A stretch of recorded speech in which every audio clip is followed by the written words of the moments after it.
Bakit mo sinasabi sa akin to ngayon? Para alam mong ginagago ka lang ni Chad.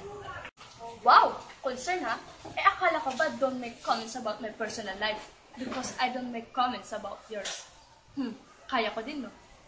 Okay, basta ako sinabi ko sa'yo, hindi ako nagkulang bilang kapatid mo. Ano? Wow! Para naman taong kaya ang ginano sa'yo, na? Kapatid mo pa pala ako? Dahil sa 5 taong pag-iwas mo sa akin. Dahil lang naging boyfriend ko yung ex mo. My God, Alex, pagkatapos ng mga ginawa mo, umasak at makakausapin kita. Break kayo nung pumasok ako sa eksena.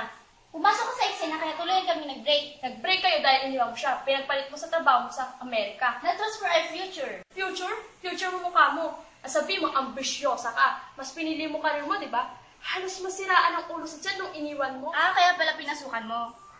Ilang beses ako lumapit sa'yo para... Kaya pala wala pang 6 na buwan kayo na.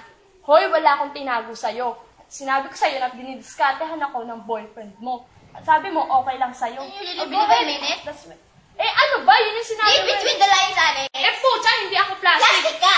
Because if you have any decency in your body, you would not have asked in the first place. Huwag mo akong English. English man o hindi, you know what I mean. Ang sabihin mo, matagal mo nang gusto si Jad. Ako lang yung niligawan. Okay. Ikaw na. Ikaw na naman yung tama, ako na naman yung mali. Ako na naman yung mga agaw, ako na naman yung tanga. Do not use your supposed stupidity as an excuse for all the pain you've caused me. Hindi talino ko lang sa'yo, Alex. Respeto at responsibilidad sa pagiging magkapatid natin. 4 sisters and a wedding. Pwes, bigyan ng maraming options. Options, options, options.